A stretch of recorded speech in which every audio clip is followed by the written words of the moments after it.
Logging change in Puget Sound. Researchers use UW vessel logbooks to reconstruct historical groundfish populations. The RV Commando.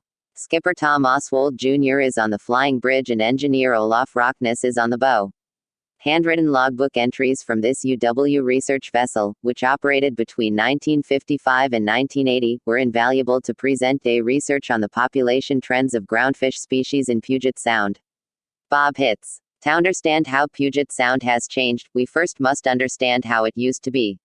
Unlike most major estuaries in the U.S., and despite the abundance of world-class oceanographic institutions in the area, long-term monitoring of Puget Sound fish populations did not exist until 1990. Filling in this missing information is essential to establishing a baseline that would provide context for the current status of the marine ecosystem, and could guide policymakers in setting more realistic ecosystem-based management recovery targets. Researchers from the University of Washington School of Aquatic and Fisheries Sciences, UW Puget Sound Institute, NOAA's Northwest Fisheries Science Center and Washington Department of Fish and Wildlife have discovered an unconventional way to help fill in these gaps in data, using old vessel logbooks. The crews of the University of Washington's then School of Fisheries research vessels are V. Oncorentius, 1947–1955, and R. V. Commando, 1955–1980, both of which were skippered by Tom Oswald, took notes on all of the fish tows conducted under their watch. With funding from Washington's Scie grant, the researchers combed through more than 1,000 of these logbook entries to analyze the information regarding the groundfish species caught in each tow, including when and where the fish were caught. Then, the researchers analyzed historical logbook data from 1948 to 1977 and contemporary monitoring data to reveal longer-term trends in the local groundfish populations.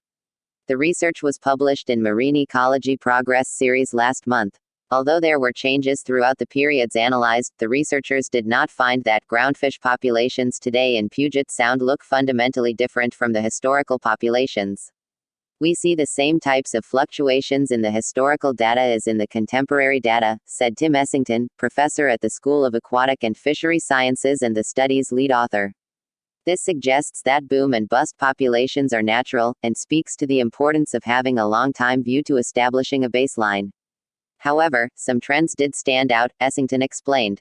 For example, Pacific cod used to be very common but is rare today, and the abundance of Pacific spiny dogfish has decreased.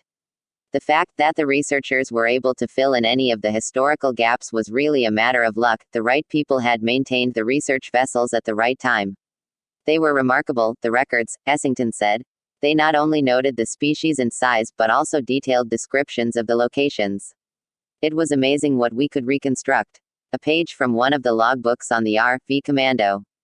Bob Hitz. Bob Hitz was a graduate student at the School of Fisheries from 1957 to 1960, during which he ventured out on the Commando along with Oswald and his advisor, Alan DeLacy, to collect data for his research on Puget Sound rockfish.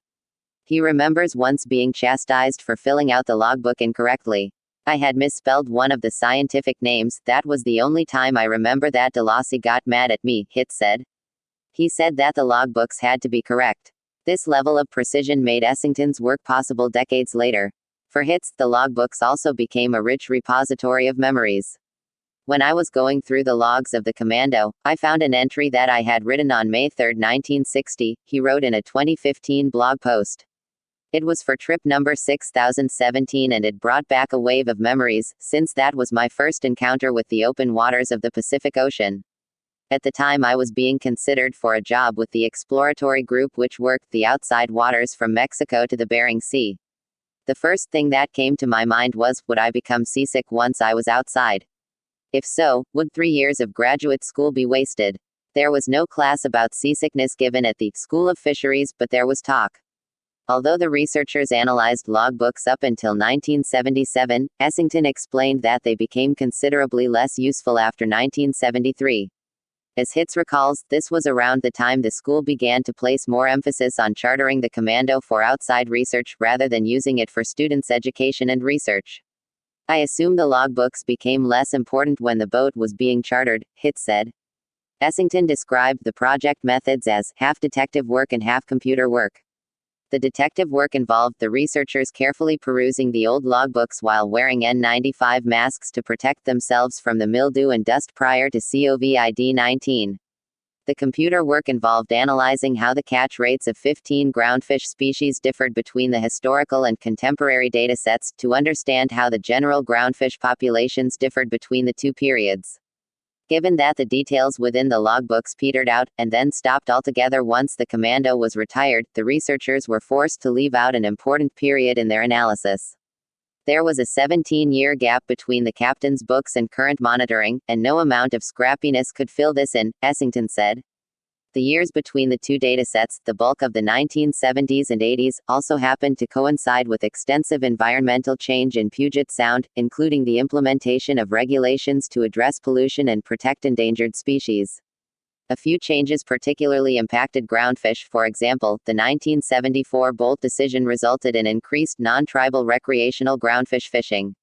Subsequently, the introduction of bag limits, marine protected areas and species take prohibitions in the late 1980s and early 1990s reduced the intensity of recreational groundfish fishing. In June 2020, groundfish were added as a food web indicator species for the Puget Sound Partnership's Puget Sound Vital Signs, which has guided policy since 2010. This research could help shed light on what to look for as healthy for this vital sign, the authors said. It might be better to think about baselines in the dynamic sense, Essington said. To focus on acceptable ranges of fluctuation, rather than a precise number.